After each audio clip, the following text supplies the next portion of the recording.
So you're listening to Back in the USSR here on 93.3 FM CFRU, and one of the stories which I have been talking about on the show quite a few times actually over the course of the past few years, of course, is the conflict in Ukraine, you know, with the Ukrainian government besieging the Donbass region in eastern Ukraine.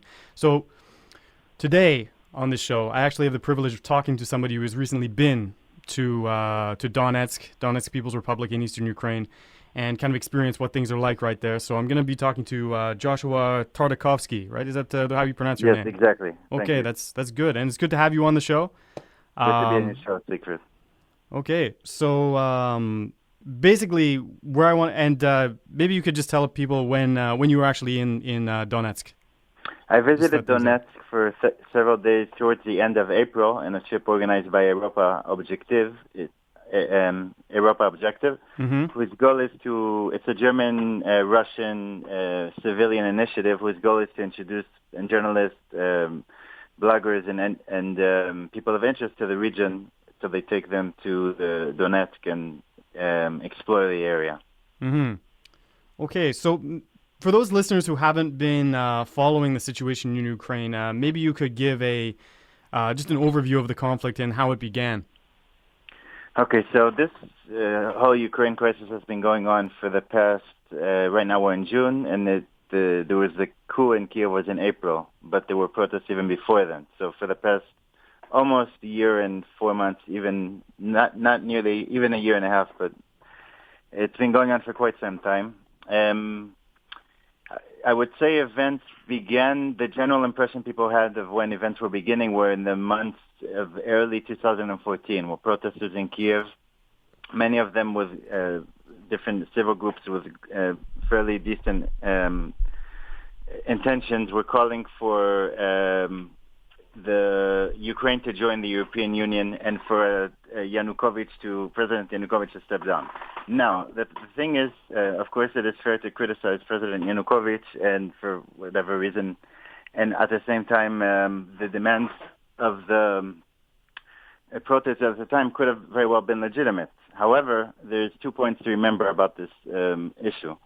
The first thing is that the U.S. was heavily involved in supporting this mobilization, but it also put at the forefront radical neo-Nazi groups who were firing at the police and who hijacked the protests, and they were later placed in key government positions after the coup was successful in April 2014. In addition to that, according to several thorough investigations, for example, conducted by Professor Ivan Kachanovsky from the University of Alberta, if I'm not mistaken, make a very clear case that snipers who fired at the protesters at Maidan in Kiev were hired by the opposition and were not. It wasn't President Yanukovych who fired at the protesters in Maidan. And what another major important thing to realize that people often do not have a good idea of is that Ukraine is a deeply divided country. It always has been and continues to be to this day. So it's not as if it's like one single entity, which we can say is Ukraine, where everyone has the same opinion and everyone would like to join the European Union. Because in the eastern part, the Russian-speaking area, who are citizens of the country, they've been living there for centuries, they see themselves more part of Russia. And they were historically very supportive of the Soviet Union. In West Ukraine, and in parts of central Ukraine, they have a very strong Ukrainian nationalist movement, and they are in favor of joining the European Union. And in some parts in Lvov, in far west Ukraine, right on the border with Poland, there was the independent state of Ukraine in 1941, whose leaders actively collaborated with the Nazis and carried out major massacres of Jews and Poles of tens of thousands and very severe acts of cruelty which took place. And these, by the way, these leaders are currently being glorified by the current Ukrainian government. But I think I off-tracked a bit. So let's go to a little bit further back to where I began earlier, where things were standing this year. So there was the successful... eventually there was a coup in Kiev in which the president was toppled. Right. After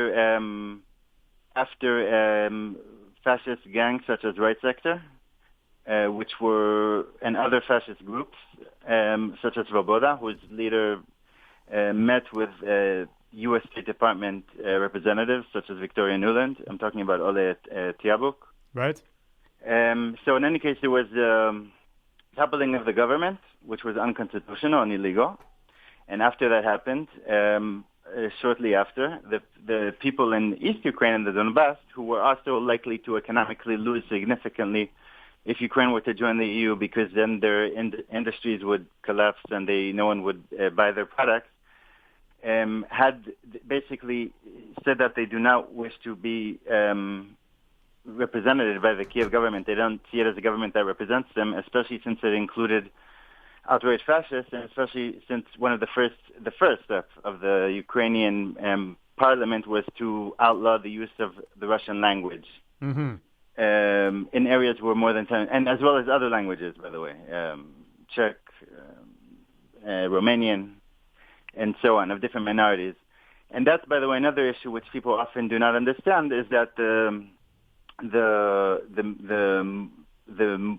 what actually took place in Maidan, the movement eventually, was an extreme nationalist movement, because you wouldn't expect, if the goal was civil society and having true democracy, you wouldn't expect the first step to be taken after they grabbed power in April, if I'm not mistaken, in 2014, mm-hmm. Would be to outlaw languages other than Ukrainian. Right. So that's a very nationalist step, extremely nationalist step. And so where did things continue from there? So we have the whole story of Crimea, which I'll cover briefly. Basically, what happened was that there already are about 25,000 Russian soldiers in Crimea, which are there as part of internationally acceptable agreements between Ukraine and Russia. And the people of Crimea have historically, for 3 centuries, been part of Russia, and then the region was given over to the Ukraine by the Soviet Prime Minister Khrushchev in the 1960s, mm-hmm. in the mid-1960s. And in any case, there was a referendum which took place in the area, which was supervised by different representatives, but was not recognized by most Western countries, although there were representatives of different Western countries there. And at the referendum, a majority supported separating and joining Russia in Crimea. Mm-hmm. And by the way, polls after that in groups confirmed that the majority supports this move and is very pleased with it. So it's not as if it was just a fake referendum, because various polls conducted come up with the same result, that the people that was the wish of the people there. But this situation in Crimea took place as a result of the unconstitutional coup in Kiev, and in which many people were killed, which was entirely supported by the West, by the European Union, by the United States, by Canada. So basically, the coup in Kiev created a chain reaction. So the first reaction was a referendum in Crimea, and then the second reaction was that the people of Donbass, which is in East Ukraine, it's a working class, mostly industrial area. They decided that they do not feel represented by the. Not only do they not feel represented, actually, but they were quite fearful of the new government, because the new government expressed very hostile views towards ethnic Russians and Russian speakers. And therefore, they declared their independence. They declared the Donetsk People's Republic and the Lugansk People's Republic. And immediately after that happened, the Ukrainian government sent tanks and heavy equipment to the area, and they started firing on the residents there. And in a referendum which took place, again, the majority of the people did vote for their independent republics in Donetsk and Lugansk. And soldiers who were sent by Kiev to the area actually fired at people directly who were trying to express their right to vote in this referendum. And there are videos of the events of people from the National Guard, of the Ukrainian National Guard, firing on voters. So basically,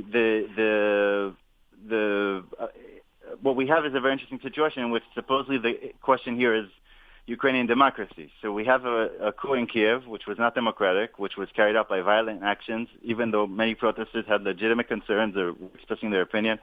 But it was carried out by violent actions of a fascist group.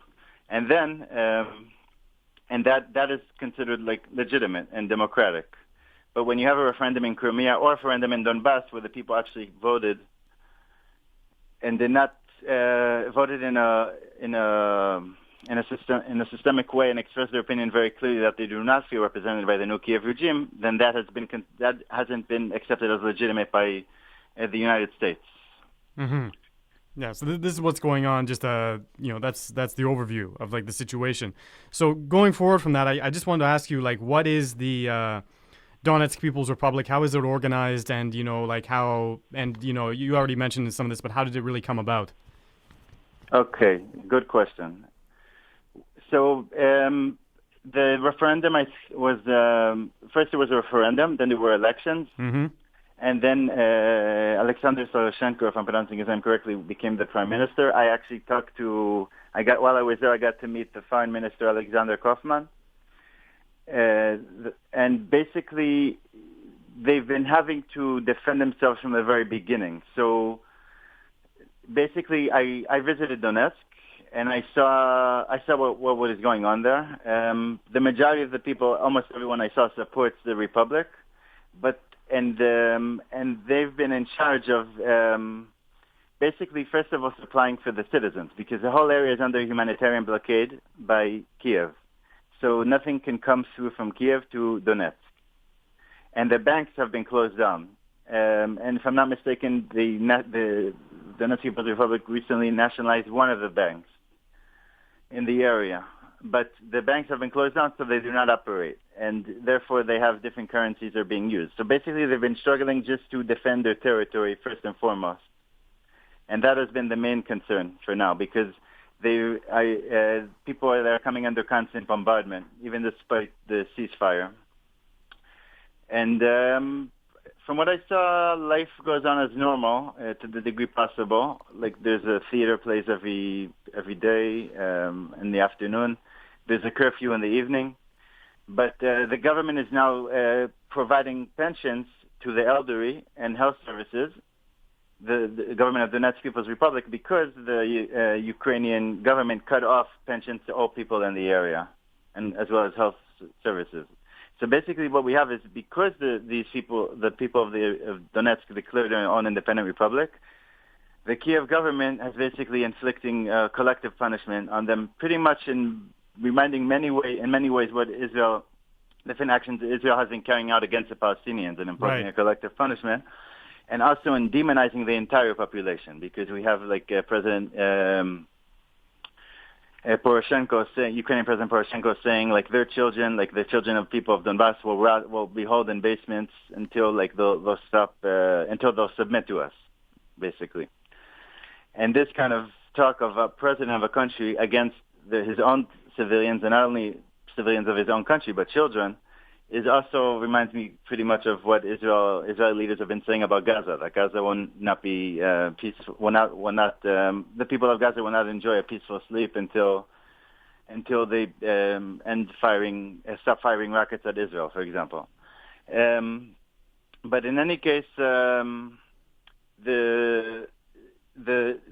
situation there is very difficult, because there's a strong case to indicate that more attacks and the area will continue, and there'll be a new onslaught. Right now, things are fairly peaceful, even though there's continued bombardment of some areas near the airport. But there's a danger that things will escalate again if the U.S. pushes for it. So I would say, as far as the People's Republic, I wouldn't say that. I would say they're basically focused mostly on trying to maintain normal living, return to normality to the degree possible. The universities still function, and to provide different services, as I said, medical services, pensions, and so on. But the problem is that their status of where things are going still remains unclear, because it is not as if the people that want to join Russia. The majority say that they would agree to remain in Ukraine as long as there will be the current regime will be replaced. The war criminals will be brought to justice, and their rights will be fully respected, the cultural rights and political rights. Well, cultural rights first and foremost, and these things are unlikely to happen. So right now they're in a war situation. They're unlikely to happen anytime soon. So they're in a war situation at the moment, and they're trying to protect what they have, and they're keen in resisting Kiev's attempt to subjugate them and take over. Especially since I think they know pretty well that if the Ukrainian army succeeds to break in, which right now I don't think will happen, then this would end up in major bloodshed because the Ukrainian army already has been committing various war crimes throughout the region, like killing civilians, bombing civilians, targeting chemical plants, hospitals. I saw a hospital that was hit, as well as residential areas and so on. So that's the situation now. Yeah, so the situation is very serious, like right now, Yes. with this kind of stuff. And so from my understanding, like there have been two kind of periods of conflict and two ceasefires so far, right? And so like we're just kind of in this kind of in-between stage where it looks like things are going to flare up again at any time. Exactly. Now there is officially a ceasefire, and in general, I would say there's not like a major war going on. But while I was there, we heard bomb shells in our area right next to us was bombed. So the people there is still like a small-scale fighting taking place between the self-defense forces of the Donetsk People's Republic and the Ukrainian army and other irregular Ukrainian militias which are in the area. But the big question is, to what degree, as you said, will this ceasefire hold on?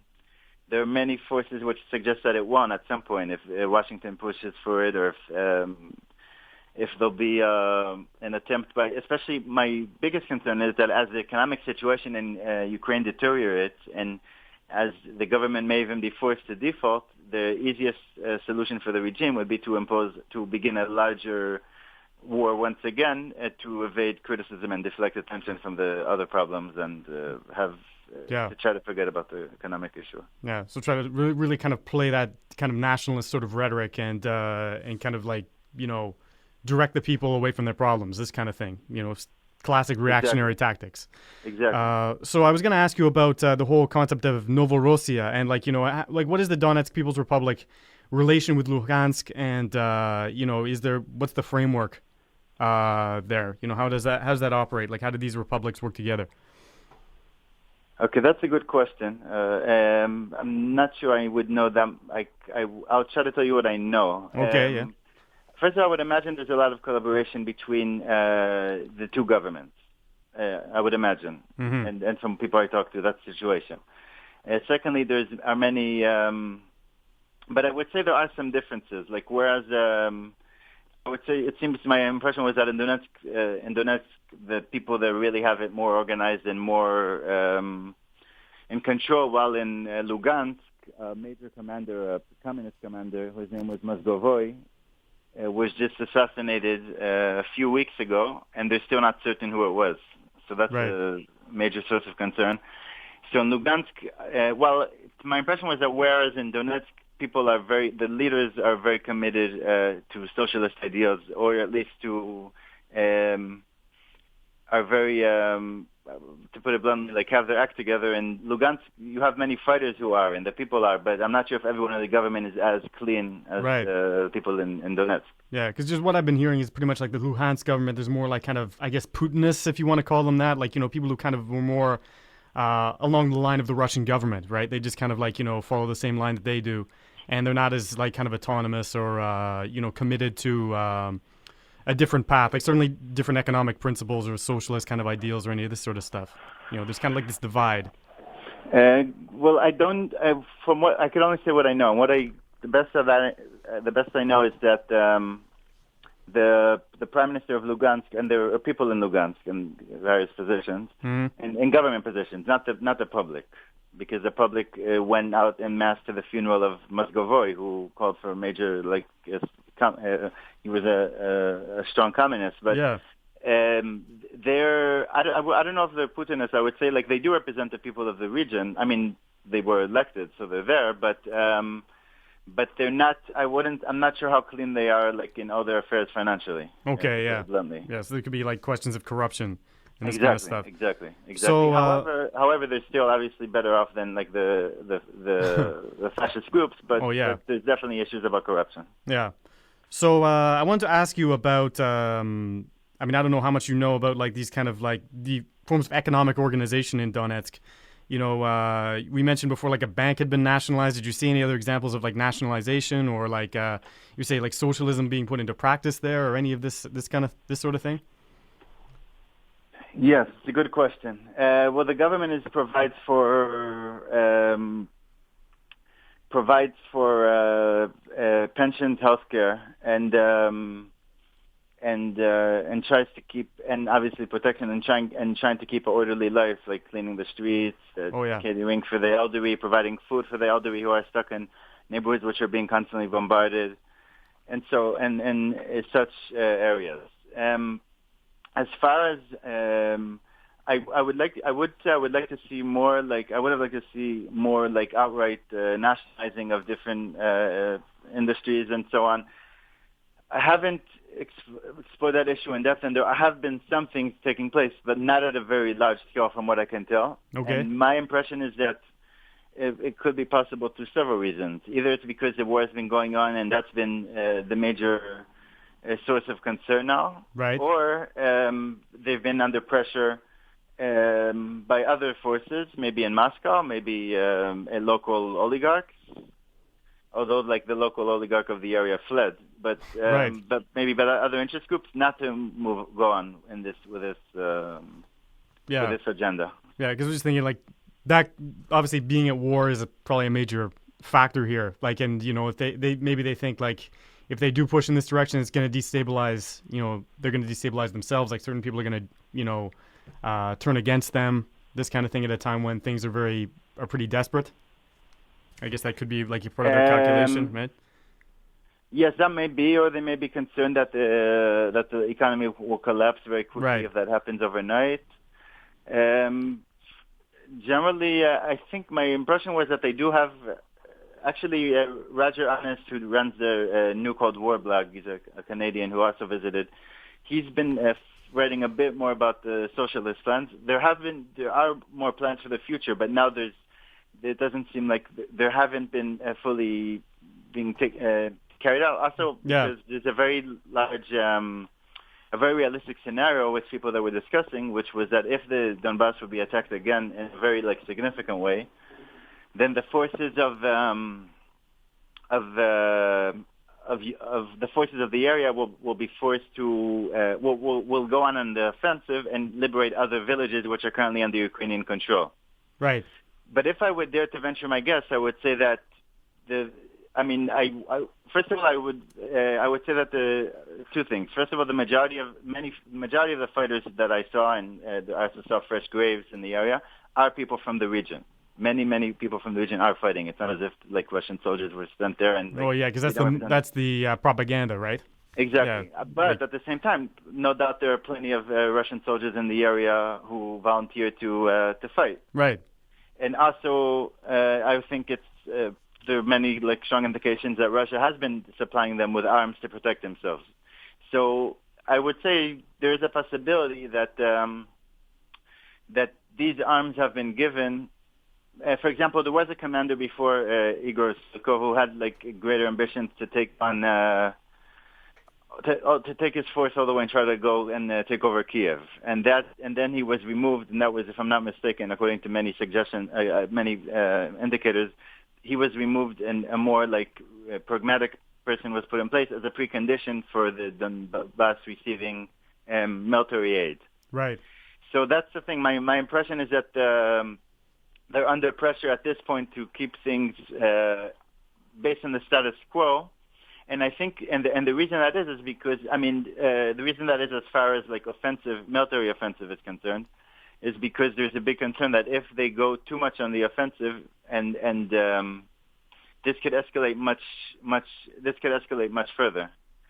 So Russia has been trying to prevent this from becoming a much wider war. But at the same time, it hasn't been abandoning the people of the area. So they're playing this a balancing act. But it's very possible, as you said, that there's pressure on the Donetsk People's Republic and then also in Lugansk by certain forces, I don't know who, but not to carry out socialist plans at this point anyway. Okay, so maybe you could discuss like the whole. I've heard quite a few things about international volunteers coming to the Donbass, volunteering for to serve with the various militias that are protecting the people there. So I don't know if you encountered any of these people, or if you talked to them, but I mean maybe you could kind of give your impressions of these people. I talked to a few people, and basically there's a very large, from what I understand, there's a very large representation from Spain. Right. Many fighters came from Spain in light of a historical precedent of the 1936 Civil War in Spain, the anti-fascist war. And there are some fighters also from France, from Brazil, even apparently some from Germany. So there are there's a significant number of international volunteers who came to basically fight the fascists, just as George Orwell, for example, writes in his book about Catalonia and the war in Catalonia. But I don't know what the exact numbers are. I recently saw that about 30 Spaniards left for the Donbass about a month and a half ago. But there's definitely a large number of internationals, also a few Americans also who came to help. Oh yeah. And I would say that truly helps the people of the region to feel more empowered, because from their perspective, and rightly so, I think it's fair to argue, they've been entirely abandoned by the international community. The fact they're being bombarded, and many Western countries seem to take no issue with the fact that civilians are being killed and bombarded. So far, over 6,000 people at least have been killed. And even inside Ukraine, there's been many repressive actions taken. Many people have been kidnapped, tortured. There are many testimonies of torture. So the situation is very, very bad. So the fact that international volunteers came has been very inspiring to locals. Oh yeah, these people were willing to put their lives at risk, for this cause, the cause of these people. That's very impressive.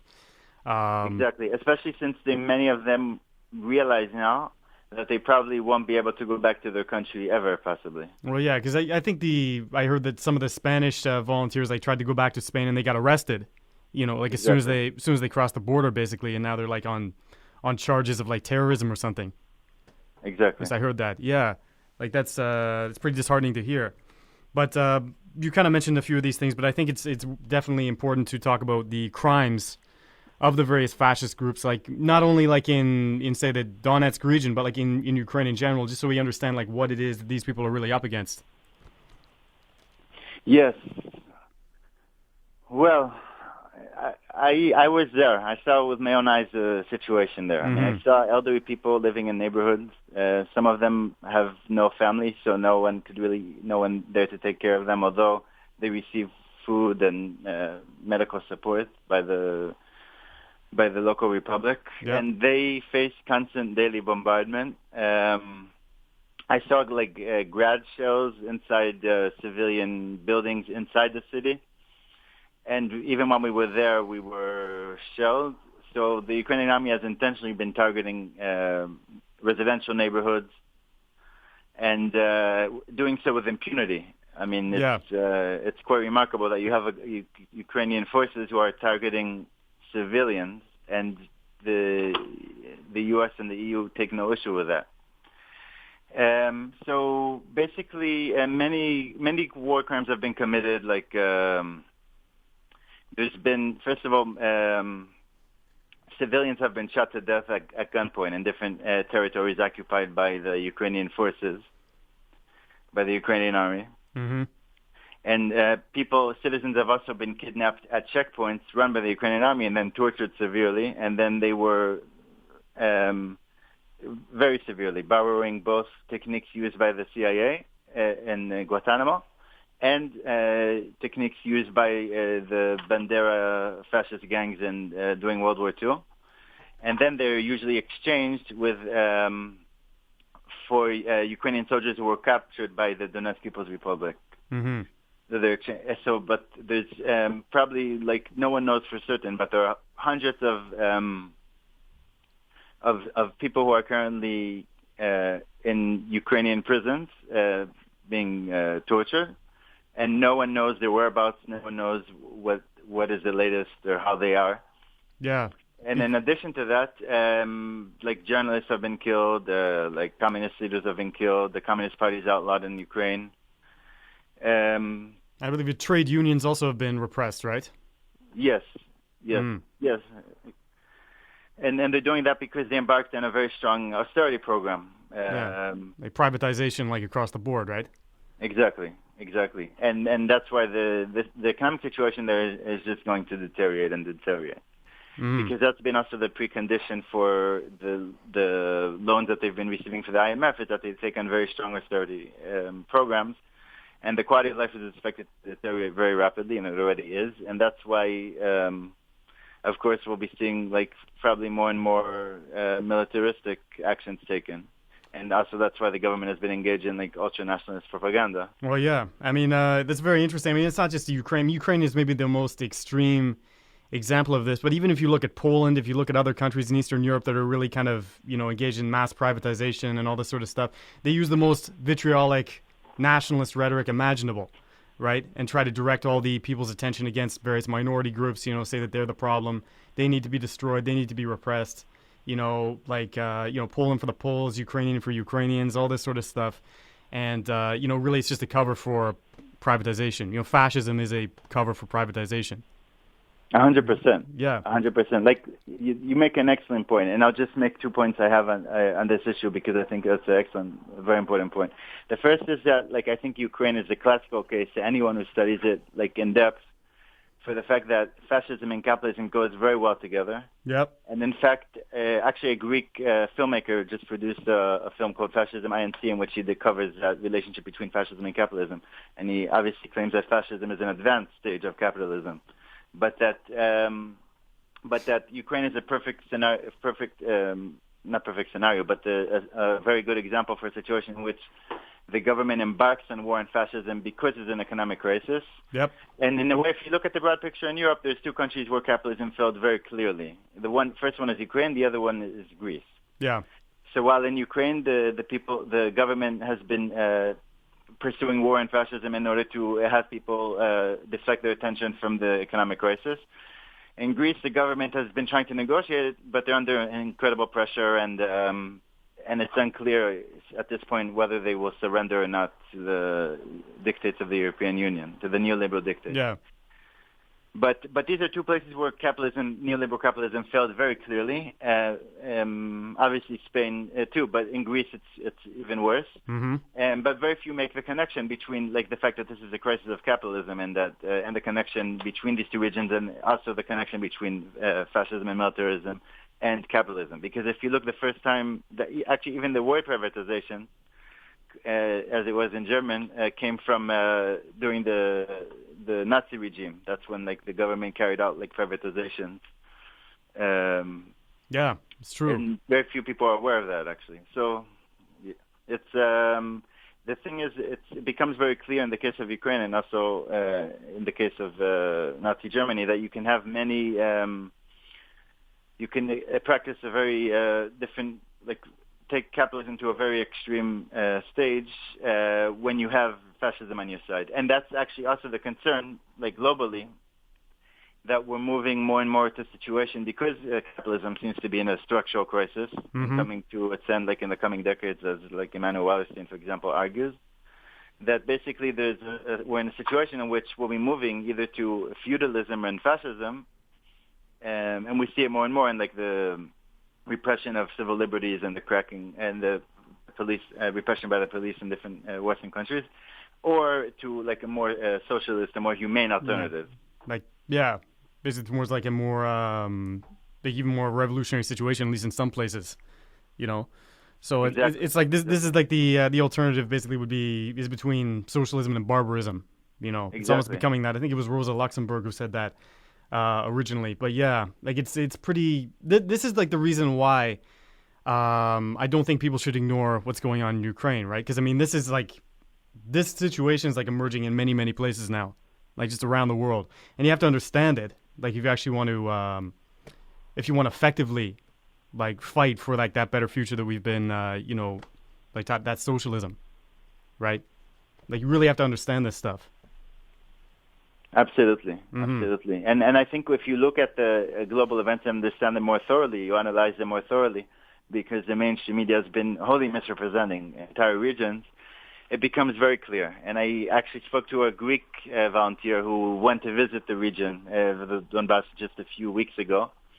And he told me, look, we're trying to basically, he came to visit, but he's been very active politically in Greece, raising awareness on the issue. And what he's saying is that we're trying to defeat like fascism and NATO in Ukraine, so that because if they succeed in Ukraine, they'll do it in other places too. And I think we'll see more and more. My concern is that we're going to see more and more like fascist. We'll be seeing more and more fascist parties rise in different countries as the economy declines, or people choosing socialism in different countries. Yeah, because obviously you're going to get resistance to fascism as well, right? And that's what also needs to be mentioned. It's not like this kind of stuff happens without a fight. Very true. Yeah, very true. And I guess Donetsk is proof of that. Very true, as well as many Ukrainians in Kiev and other places who have been protesting against, not protesting against the U.S. involvement. And those who spoke out against the war crimes have been arrested or killed, but many of them. But definitely people have been resisting. But I think in light of history, when we have a government which praises fascist groups and practices outright fascism, and there are many indications for that if you look at all the characteristics of fascism, then that people like today are oblivious to that is very disturbing, because fascism doesn't stop at a given point. It obviously seeks to expand. I mean, I believe the right sector now has a presence in Toronto, actually, amongst the Ukrainian community. That's horrible. Which is quite a disturbing thing. Golden Dawn does as well.